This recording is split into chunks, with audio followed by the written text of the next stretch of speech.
अस्सलाम वालेकुम वरहमतुल्लाहि वबरकातुहू। आप लोगों ने नमाज इशराक और चाश के नवाफिल के वक्त के बारे में पूछा, तो सबसे पहले तो इशराक की बात करते हैं कि सुबह फजर की नमाज शुरू होने के 10 या 15 मिनट के बाद नमाज इशराक का वक्त शुरू होता है। नमाज इशराक की फजीलत के बारे में नबी सल्लल्लाहु अलैहि वसल्लम ने फरमाया था कि जो शख्स अपने मसल्ले पर बैठा रहता है तब तक जब तक सूरज तुलू होता है और वो अल्लाह सुब्हानहू व तआला की तस्बीहात बयान करता रहता है और उसके बाद वो 4 रकात नमाज अदा करता है, तो वो नमाज इशराक होती है और उसका सवाब इतना है जितना कि एक हज और उम्रे का सवाब है।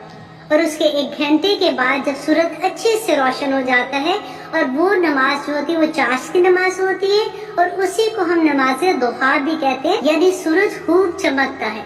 और इस नमाज की फजीलत नबी सल्लल्लाहु अलैहि वसल्लम ने बयान की थी कि ये हमारे जिस्म के 360 जोड़ों का सदका है और इसका वक्त जो है वो आप ज़वाल तक कभी भी पढ़ सकते हैं। इसी तरह से सूरज तुलू होने के 2.5 घंटे के बाद जो आप नवाफिल अदा करते हैं उसको अवाबीन के नफल कहा जाता है। कुछ लोग इन नवाफिल को मगरिब के बाद अदा करने के बारे में कहते हैं, लेकिन उसके बारे में कोई सही हदीस नहीं मिलती है। रसूलुल्लाह सल्लल्लाहु अलैहि वसल्लम ने फरमाया कि अल्लाह सुब्हानहू व तआला फरमाते हैं कि जो शख्स दिन के अव्वल हिस्से में 4 रकअतें खालिस मेरे लिए पढ़ता है तो मैं शाम तक उसके लिए काफी हो जाता हूँ। हजरत माज रदी अल्लाह अन्हु बयान करते हैं कि मैंने हजरत आयशा से पूछा कि नबी सल्लल्लाहु अलैहि वसल्लम नमाज दुहा में कितनी रकअतें अदा करते थे, तो हजरत आयशा ने फरमाया कि वो 4 रकअतें अदा करते थे।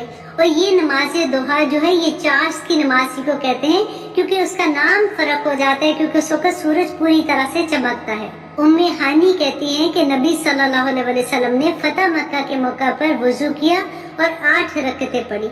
इससे पता चलता है कि हम 2 रकअतें भी पढ़ सकते हैं, 4 भी पढ़ सकते हैं, 8 भी पढ़ सकते हैं।